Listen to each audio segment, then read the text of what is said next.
Hello friends, इस video में हम देखेंगे अभी यूएस और इंडिया रिलेशन के बारे में देखेंगे। तो अभी आपको देखने को मिलेगा मतलब कनाडा में जो भी चीज़ें हुई थी उसके बाद आपको देखने को मिलेगा रिलेशन पूरी तरह से निचले लेवल पे चला गया था खालिस्तान के वजह से। और ये फिर इन्होंने जो इल्ज़ाम लगाया था जस्टिन ट्रूडो द्वारा, देखेंगे कि पार्लियामेंट में बोला गया कि इंडियन जो इंटेलिजेंस एजेंसी है रॉ को आप देखिए, तो उसी ने मतलब हरदीप सिंह जो निज्जर हैं इसकी मर्डर में मतलब इनका हाथ हो सकता है, आपको ये बताया गया इसमें। तो इसको लेके और इसमें फाई पाई का भी बात आया, तो फाई पाई आप समझ सकते हैं। तो ये मतलब समझिए कि 5 देशों की इंटेलिजेंस एजेंसी है जो कि साथ में काम करती है। इसमें यूएस है और फिर देखने को मिलेगा न्यूजीलैंड है, ऑस्ट्रेलिया है, ब्रिटेन है।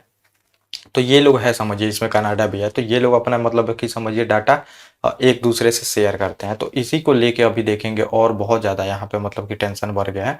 तो अब मैं इसमें बताऊंगा। तो यूएस से रिलेशन को लेके इसमें एक आर्टिकल आया था जिसमें बताया गया था कि क्या इंडिया मतलब फिर से अभी यूएस से रिलेशन के बारे में सोचना पड़ सकता है।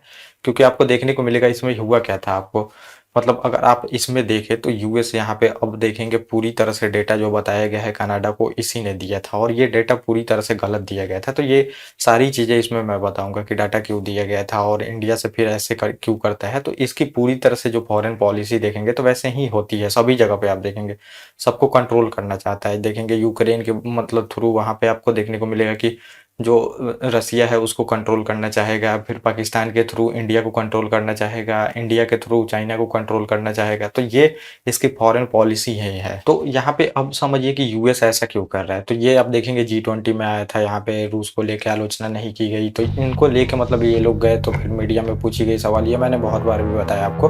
तो पूछी गई सवाल, तो अब जाके इनको थोड़ा सा लगा कि अब इंडिया को यहाँ पे मतलब कि थोड़ा सा मैसेज देना चाहिए कि क्यों मतलब ऐसा करता है इंडिया। मतलब समझिए कि अगर हमारे पाले में नहीं आता है तो हम भी मतलब वैसा रुख अपना सकते हैं। यहाँ पे थोड़ा सा मैसेज देना चाहिए। तो मैसेज देने के लिए फिर ये कनाडा को बोलता है कि जो मतलब निज्जर है तो उसकी मृत्यु में रॉ का हाथ है, रॉ का हाथ है। और इसने फिर आया और पार्लियामेंट में इसने भाषण दे दिया। अब फिर गया वहाँ पे कि अब सबूत तो दे दो। तो सबूत तो इसके पास है नहीं, सबूत इन लोगों के पास नहीं था। सबूत मांग रहा था, कब से सबूत नहीं दिया। अभी तक ये लोग सबूत नहीं दिखा पाए हैं, ना कोई मीडिया में सबूत आया है, ना कोई मतलब इन्होंने जो जस्टिन ट्रूडो है तो ये सबूत कोई ला पाए हैं। तो ये यहाँ पे देखिए एक भी सबूत नहीं मिलता है। तो आखिर में ये कैसा ऐसा करता क्यों है, आपको ये देखने को मिलेगा। अभी यूक्रेन से भी जो युद्ध चल रहा है तो इसके बजट में एक भी रुपया वहाँ पे सपोर्ट का बात नहीं किया गया है यूक्रेन को। तो यूक्रेन का भी मुद्दा देखेंगे, लेकिन इन्होंने बोला है कि यूक्रेन को हम सपोर्ट करते रहेंगे समझिए। तो ये भी बोला है, लेकिन अब ये यूक्रेन से समझिए कि धीरे धीरे हाथ खींचेंगे। हाथ तो पहले ही खींच लिए थे समझिए कि पहले बोले नाटो में शामिल करेंगे शामिल करेंगे। इसका जो भी परमाणु हथियार वगैरह था ये भी नष्ट करवा देते हैं, और रूस वहाँ पे अटैक करता है तो ये लोग अपना हाथ पीछे कर देते हैं, पीछे कर देते हैं। और थोड़ा बहुत सपोर्ट सैनिकली करते हैं, वो भी पैसा ये लोग ले रहे हैं, कोई फ्री में नहीं कर रहे हैं, ग्रांट भी दे रहे हैं। लेकिन समझिए बहुत सारा यहाँ पे कि उसके पैसा दिया जा रहा है, उसके रिसोर्स को यूज किया जाएगा इनके द्वारा। तो अब समझिए कि जो इराक और सीरिया देख रहे हैं वैसा हाल हो जाएगा यूक्रेन का। तो ये आप देख सकते हैं। और ये संप्रभुता की बात करते रहते हैं कि संप्रभुता उसका उल्लंघन हुआ है कनाडा का। तो ये सबसे ज़्यादा अगर दुनिया में किसी ने अगर मतलब संप्रभुता सॉवरेनिटी जो होता है अगर उल्लंघन किया हो तो ये यूएस ही किया है। आप देख लीजिए इराक में घुस के वहाँ पे बहुत सारा तबाही मचाया, सीरिया में तबाही मचाया, अफगानिस्तान में घुस के तबाही मचाया। तो किसी के देश में घुस के आप मतलब मार रहे हैं वहाँ के लोगों को। फिर देखेंगे कि सद्दाम हुसैन को वहाँ पे देखेंगे पाकिस्तान में घुस के मारा।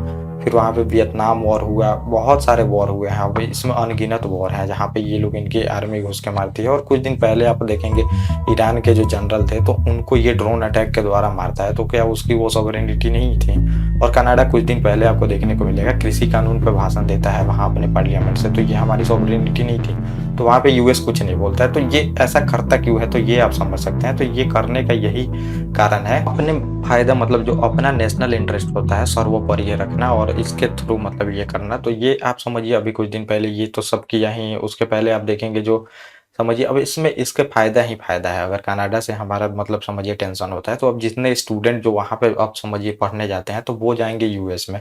साथ में जो इसका ट्रेड जो समझिए फ्री ट्रेड एग्रीमेंट होने वाला था वो भी ये समझिए ठंडा बस्ते में चला गया। तो वो भी उसी को फायदा है। आप समझिए बहुत सारा मतलब जितना भी अब फायदा वहाँ से होता था अब इसी को होगा। तो ये फायदा ही फायदा है। कनाडा इसमें उलझ गया, कनाडा का रिश्ता बिल्कुल निचले लेवल पे चला गया समझिए। और आगे हम और एक्शन लेंगे ही सख्त, ये इसमें देख सकते हैं। तो ये आपका इसका मतलब समझिए दोगलापन देख सकते हैं जो यूएस है। तो इसके पहले आप देखेंगे F-16 विमान जो था समझिए कि ये दिया था पाकिस्तान को तो दिया ही है आतंकवादियों की कार्रवाई के लिए। लेकिन पाकिस्तान किसके लिए यूज करेगा ये सबको पता है। तो यूज़ हमारे अगेंस्ट में उस टाइम किया भी था देखेंगे तो किया था। उसके बाद अब देखने को मिलेगा अभी ग्रांट भी दिया है 400 मिलियन का उसके रिन्यू के लिए। ये भी देखेंगे आईएमएफ से पैसा दिलवाता है, समझिए कि सारा हथियार बेचता है, तो इन सब के लिए पाकिस्तान को सपोर्ट करता है। तो क्यों सपोर्ट करता है? ताकि इंडिया को कंट्रोल में रख सके। फिर इंडिया को सपोर्ट करेगा थोड़ा बहुत ताकि चाइना को कंट्रोल कर सके। और इन लोगों का समझिए कि इंडिया के पास आने का भी रीज़न इसमें बताया गया था। तो सभी रीज़न इसमें टोटल चीज़ें डिस्कस की गई थी। देखिए तो इसमें रीज़न बताया गया था इंडिया से ये क्यों पास आ रहे हैं। तो चीन अब देखेंगे उभरती शक्ति है और सबसे ज़्यादा इनको कंपटीशन चीन ही कर रहा है। और अभी देखेंगे जो राष्ट्रपति उम्मीदवार थी तो इन्होंने भी बोला था कि चीन पूरी तरह से युद्ध की तैयारी में है, मतलब यूएस से। और बहुत सारे लेवल पे देखेंगे जो आर्मी स्ट्रेंथ है तो वो वहां तक यूएस तक पहुंच भी गया है, आर्मी, नेवी, एयरफोर्स में। तो इन सब के लिए ये लोग बहुत परेशान है। आपको देखने को मिलेगा मतलब शुरू से इनका वर्ल्ड पे कब्जा रहा है, जो चाहे वो किए हैं। लेकिन अब चीन यहाँ पे देखेंगे और देश में चीन अब इनके कुछ अलायंस है तो चीन का भी अलायंस बन रहा है। अफगानिस्तान, ईरान देखेंगे, सऊदी अरब से भी अच्छा खासा रिलेशन है, सबसे अच्छा खासा रिलेशन है। और ये यूएस का समझिए कि डबल स्टैंडर्ड की वजह से सऊदी से उसका रिलेशन खराब हो ही गया है। अभी इजराइल ने बोल ही दिया है कि हमारे आंतरिक जो मामला है उसमें दखल ना दो तो ही सही रहेगा। क्योंकि जुडिशरी को देखेंगे वहाँ पे कुछ सुधार के लिए, चाहे समझिए कि कुछ के लिए कानून आया है, मैंने वो वीडियो में डिस्कस किया था। तो उसके लिए फिर यूएस यहाँ पे अब खुल के बोलने लगता है। तो फिर देखेंगे जो नेतन्याहू जी हैं तो उन्होंने भी बोल दिया था कि हमारे आंतरिक मामलों में दखल ना दो तो सही रहेगा। तो ये इसका रिलेशन जो है ऐसे ही चलता है समझिए। तो मतलब इंडिया से समझिए नज़दीक आने का इनका कारण क्या है? तो यही सबसे बड़ा तो एक चीन कारण है, क्योंकि चीन और हमारा जो है समझिए एक ही प्रॉब्लम चल रहा है। मतलब यूएस जो है और इंडिया का एक ही प्रॉब्लम चल रहा है। उसके अगर ऐसी मतलब पॉलिसी के आगे देखेंगे ये लोग परेशान है। तो ये इसलिए साथ आ रहा है ताकि चीन को कंट्रोल किया जा सके। और चीन को एक एशिया में ही मतलब भारत ही है वो कंट्रोल कर सकता है। और हमने दिखा भी दिया है कितनी बार, चाहे आप देख लीजिए डोकलाम में या फिर गलवान में, कहीं भी मतलब हम पीछे नहीं हटते हैं। तो इसको लगता है कि इंडिया मदद कर सकता है। इंडो पैसिफिक में जितने भी ट्रेड होते हैं समझिए तो बहुत सारे इसके जो साउथ ईस्ट नेशन कंट्री हैं तो इसके काफ़ी अच्छे दोस्त हैं। और यहाँ से इनका काफ़ी सारा देखेंगे कि ट्रेड होता है। तो ये ट्रेड रूट भी बोलता है चाइना हम ब्लॉक कर देंगे। तो हिंद महासागर में एक इंडिया ही है जो कि रोक सकता है समझिए चाइना को ब्लॉक करने से। तो इसके लिए फिर हिंद महासागर के लिए इन्होंने पॉलिसी भी बनाया है, इसके लिए भी ये पास में आता है। और देखेंगे बहुत सारे इसके जो डिफेंस में प्रोडक्शन होते हैं तो ये कहाँ बेच सकता है? इंडिया में बेच सकता है, क्योंकि इंडिया सबसे बड़ा खरीदार है। तो इसके वजह से भी देखेंगे ये पास में आता है। और पास में आता है क्योंकि बहुत सारे जो हथियार है ये बेच सके और फिर इसको फायदा हो सके। क्योंकि इनका देखेंगे तो जीडीपी में बहुत बड़ा कंट्रीब्यूशन होता है डिफेंस सेक्टर का।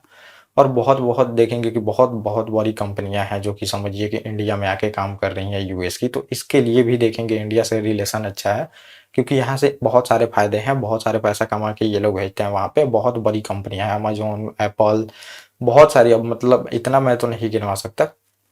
तो ये कंपनियां आके इंडिया में काम करती हैं, इसके लिए भी रिलेशन अच्छा है। और प्रोडक्ट को अपने खपा सकते हैं समझिए यूएस से, क्योंकि अभी मिडिल क्लास उभरता हुआ है। देखेंगे 35-36% से मिडिल क्लास है हमारे यहाँ, जो कि 60% से ऊपर जाएंगे। और मिडिल क्लास ही देखेंगे कंज्यूम करता है ज़्यादातर प्रोडक्ट को। तो इसके लिए मार्केट को कैप्चर करना उसके लिए बहुत ज़रूरी है। तो इसलिए वो पास में आता है। लेकिन समझिए अब इन सब को छोड़ के हमें क्या करना चाहिए? जो हमारा इंटीग्रिटी है समझिए, अखंडता है, इन सब का मतलब विषय पे अब इनको सबक सिखाना ही, मतलब कि अब ये नहीं, अब देखिए हर एक मुद्दे पे हम तो मतलब सामने आ ही जाते हैं। ऐसा नहीं है कि हम छोड़ देते हैं। जो कि आप कनाडा से देख सकते हैं, वो पूरा वर्ल्ड जो है पूरी तरह से परेशान है देख के कि ऐसा भी एक्शन ले सकता है इंडिया। तो अब ये सब जितने भी ट्रेड हैं समझिए, चाहे कुछ भी हैं, तो इन सब से ऊपर उठ के अखंडता का विषय तो सभी देश के लिए महत्व रहता है। तो हम इनको सबक मतलब देना चाहिए और बताना चाहिए कि इन सब मुद्दे पे हम नरम नहीं पड़ सकते हैं। तो ये पूरा टोटल टॉपिक था। तो ये बताया गया है कि यूएस से हमें सोचना पड़ेगा कि रिलेशन कैसा है, कैसा हो सकता है।